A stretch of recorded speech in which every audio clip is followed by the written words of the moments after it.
forêt soudain qui frémit, puis s'installe les silences. Tu te tiens là assourdi, tu prononces la sentence. Le deuxième coup est parti et fait bientôt la différence. Dans la forêt, je te retrouve à l'heure opportune. Un rendez-vous improvisé sous la lune. Sourire crispé, situation compliquée. Je sens ton souffle qui me frôle le cou. Exceptional news footage actually shows George Bush Sr. visiting Monsanto's research facility 9 years before Roundup Ready soybeans were first sold. What I'd like to do today is show you some of the steps we go through when we're moving genes from one organism into another. And you'll actually be doing the very little manipulations we do in the laboratory. Visiting Monsanto's research facility 9 years before Roundup Ready soybeans were first sold. What I'd like to do today is show you some of the steps we go through when we're moving genes from one organism into another. And you'll actually be doing the very little manipulations we do in the laboratory, where we take DNA, cut it apart, mix different pieces together, and then rejoin them, splice them back together. This tube contains DNA that was made from a bacterium. DNA would look the same whether it was from a plant or what an are we animal. saying here? Oh, I see. And this will lead you to do what? To have a stronger plant, or a plant that's resists herbicide? In this case, it resists the herbicide. I see. We have a fabulous herbicide. This is a chemical that will... When George Bush Sr. toured the company's headquarters, he was Ronald Reagan's vice president, and deregulation was this Republican administration's watchword. The intention was to boost industry by eliminating what White House hardliners called bureaucratic hurdles, like health and environmental safety testing, which were Monsanto's key problems. We have before USDA right now a request to test this for the first time on a farm in Illinois this year. And Get hallucinating about it, we'll lose it everywhere. yes, we will. And then the expense goes out and nothing happens because you can't do it. Yeah, and I would say, quite frankly, we have no complaint about the way USDA is handling it. They're going through an orderly process. They're making sure that they deal with these new things, they do them properly. And now, if we're waiting until September and we don't have our authorization, we may say something different. No, man, we're in a dereg. In 1988, when George Bush Sr. was elected President of the United States, Dan Quayle became the new Vice President. 4 years later, he announced the American policy concerning GMOs, drafted just as Monsanto had wanted. We are taking this step as part of the President's Regulatory Relief Initiative, now in its second phase. The United States is already the world leader in biotechnology, and we want to keep it that way. In 1991 alone, it was a $4 billion industry. It should reach at least $50 billion by the year 2000, as long as we resist the spread of unnecessary regulation. Freaking evil, evil, evil, evil, evil, evil, evil, evil bastards. So evil, so evil, so evil. That's going back into the heyday of GMOs. You know, George Bush, yeah, sure. I just splice that shit together. Who cares?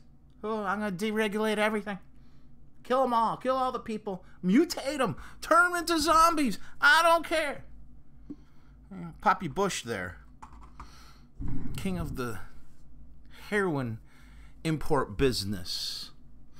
You know, I like playing some of these old videos because, you know, a lot of people miss them sometimes. Get caught up on one of these new hip anonymous or Q things and where they coast you through some of the stuff without really understanding it.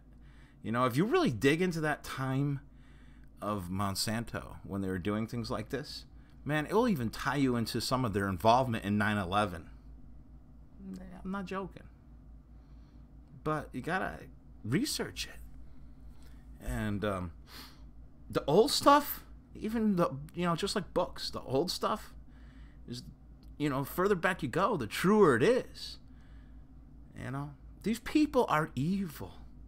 Poppy Bush, of course, we all know Poppy Bush was an evil bastard. I think that's pretty widely known. I don't think that's up for debate.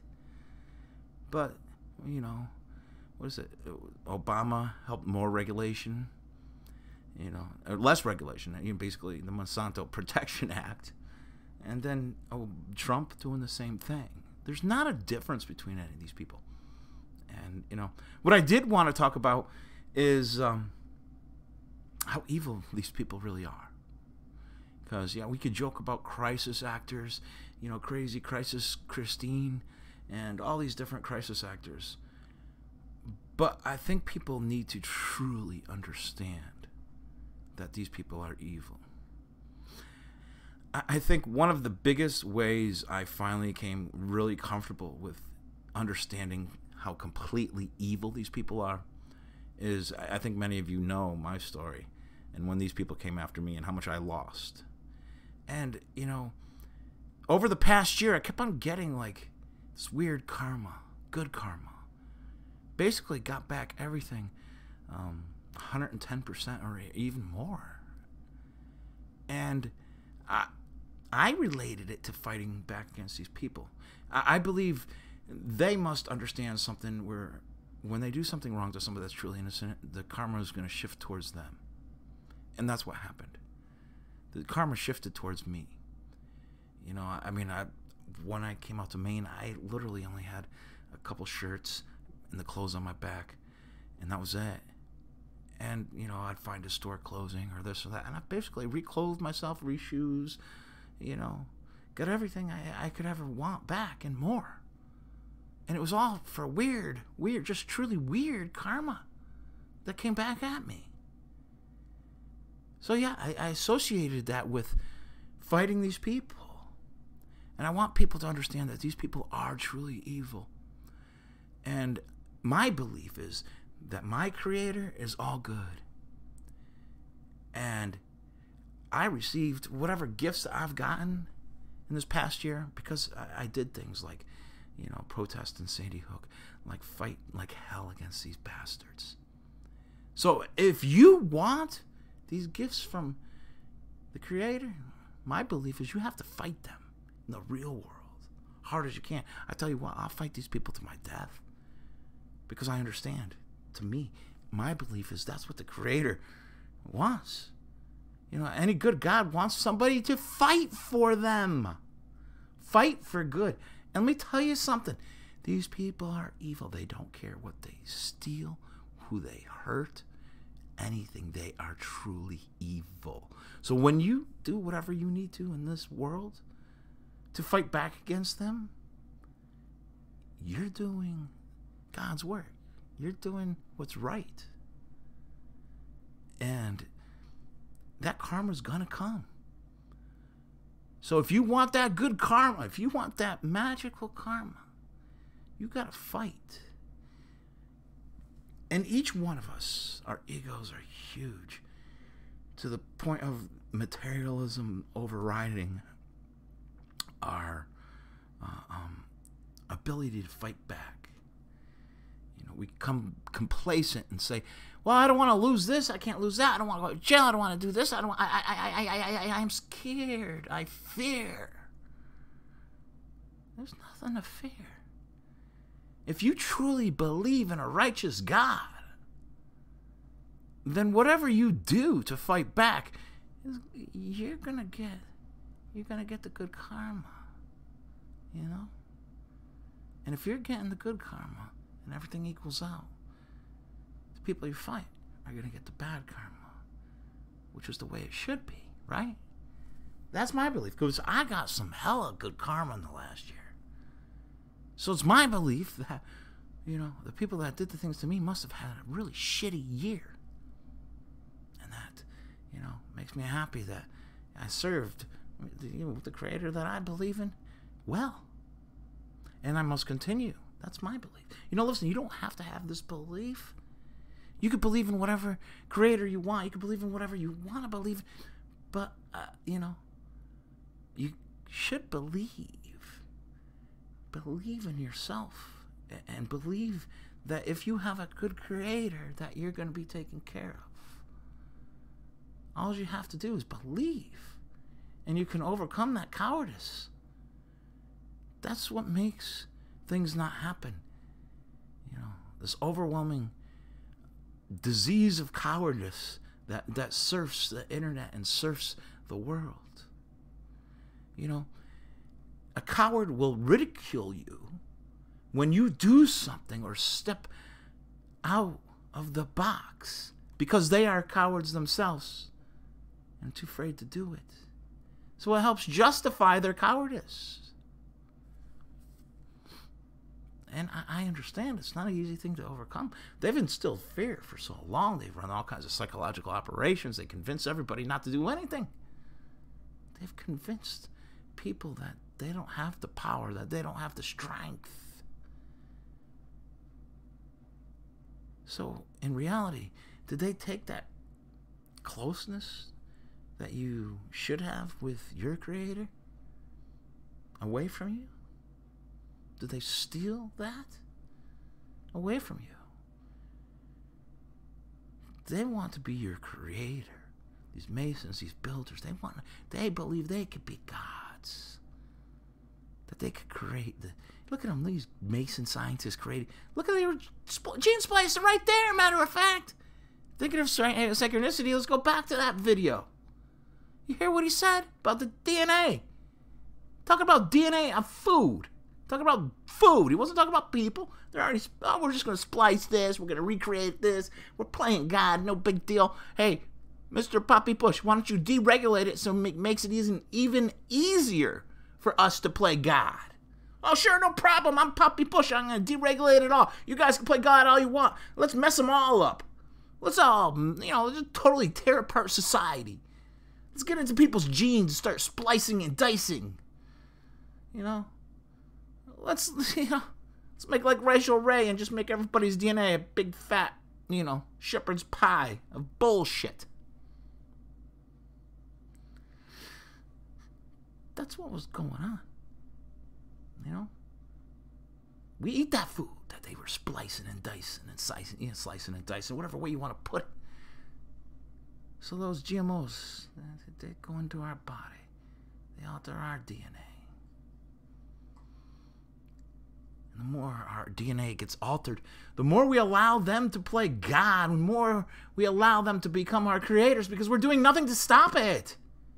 If you believe that you have a truly good creator, you must do something to stop this. And it just takes the littlest thing. It just takes that one step outside of the box. Just one little step. Even if you know it's not going to change anything, if you have a good creator, if you have a good God, that God will see it and be thankful and appreciative of your work. Now, are you going to work for a good creator? Are you going to work for a good God? Or are you going to work for Poppy Bush and people like him? Of course, Poppy Bush is dead. Hopefully he's rotting like crazy. Hopefully he's miserable in any other world because of what he's done. The damage he's done to so many. He's damaged families with his importation of drugs. He's helped poison every American in this country with all these GMOs. He's the evil. These people are truly evil. So when you step up and fight against them, it makes you instantly good. When good men and good women when they allow evil to go on, they become evil themselves. Doesn't matter how good you are. Every time you allow a day to pass with evil to exist in this world without saying no to it, You become evil yourself. You become what they want. One of their creations. I say no. I'm not a creation of one of these evil bastards. I'm never going to allow them to be my God. They could try and be somebody else's God, but they'll never be my God, because I'll fight to my death to make sure that I serve a good, truly honest God. Can you do the same? I know it's not easy. There's a lot of things in this world that aren't easy, but you got to do them. Because what else are you going to do? Sit back and do nothing? I don't know. I don't know what to tell you.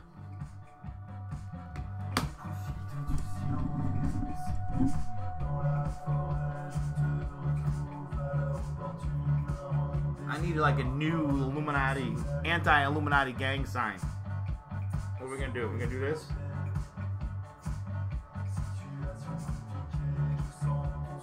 That means fuck the Illuminati.